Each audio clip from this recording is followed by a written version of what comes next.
Kasih karunia dan damai sejahtera Allah Bapa kita dan anaknya Tuhan Yesus Kristus menyertai saudara. Amin. Shalom, saudaraku yang terkasih di dalam nama Tuhan Yesus Kristus. Senang bisa menyapa saudara di tempat saudara berada hari ini, dalam dimensi yang berbeda tetapi dalam dunia yang sama. Sebagai insan yang diciptakan untuk Tuhan, sebelum melakukan rangkaian aktivitas pada hari ini, marilah kita mengawalinya dengan mendengarkan firman Tuhan. Firman Tuhan untuk kita pada hari ini tertulis dalam kitab Imamat pasal yang ke-18 ayatnya yang ke-4. Demikian pembacaan firman Tuhan. Kamu harus lakukan peraturanku dan harus berpegang pada ketetapanku dengan hidup menurut semuanya itu. Akulah Tuhan Allahmu. Demikian pembacaan firman Tuhan.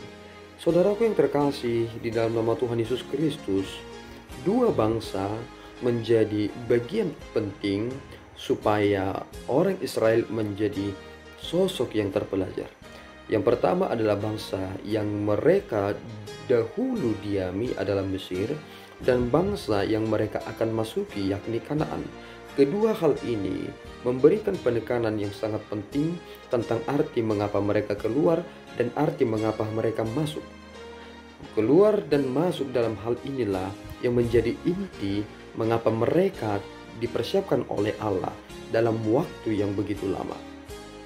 Ketika mereka melihat aspek ini, maka kita akan diperhadapkan dengan kebiasaan yang terjadi, bahwa satu hal yang sangat sulit untuk dirubah dari manusia adalah kebiasaan.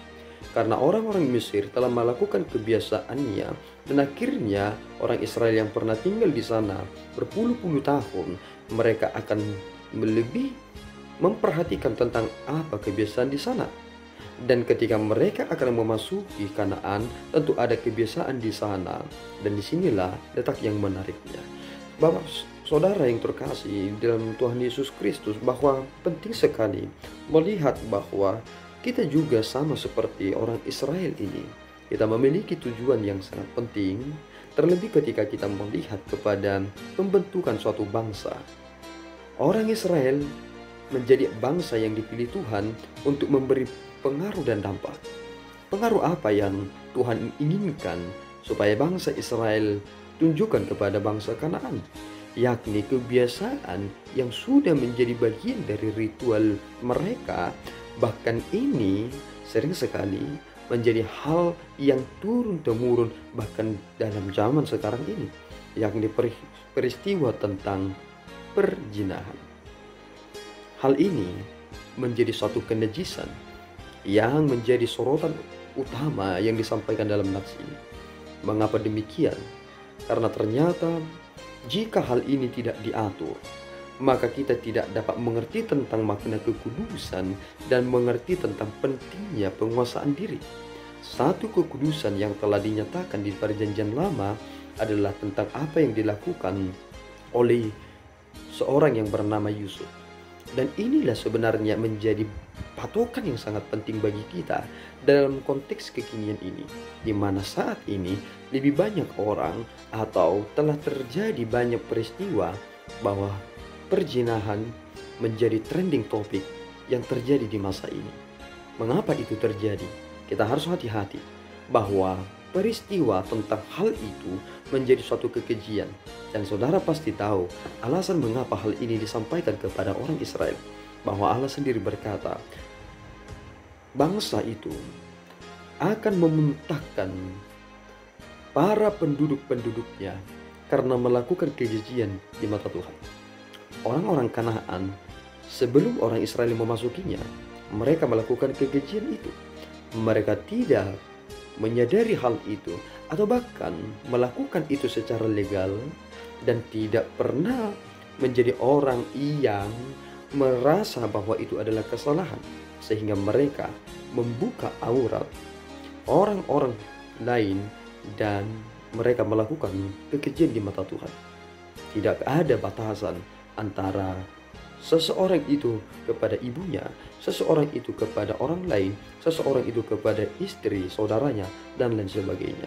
Inilah ketetapan yang sangat penting bagi kita. bahwa nats ini mengatakan bahwa kamu harus lakukan peraturanku dan harus berpegang pada ketetapanku dengan hidup menurut semuanya itu. Mengapa ini penting?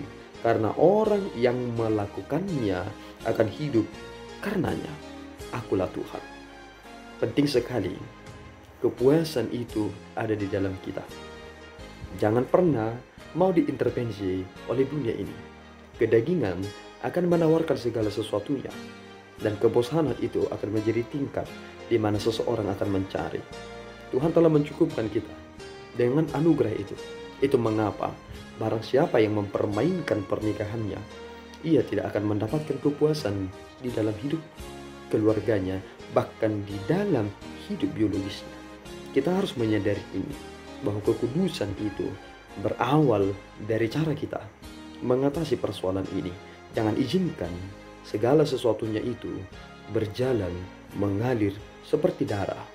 Dan jika itu tidak diputuskan, maka kita akan dibawa terus kepada kenajisan seperti apa yang telah kita lakukan dengan Dia yang memberikan dirinya kepada kita. Peganglah ketetapan ini dan jadilah orang yang terhormat, dan prioritaskanlah kekudusan itu, karena itu adalah bagian kita sebagai orang yang telah diselamatkan. Amin, kita berdoa. Ya Tuhan, kami bersyukur atas berkat-Mu. Terima kasih Bapa.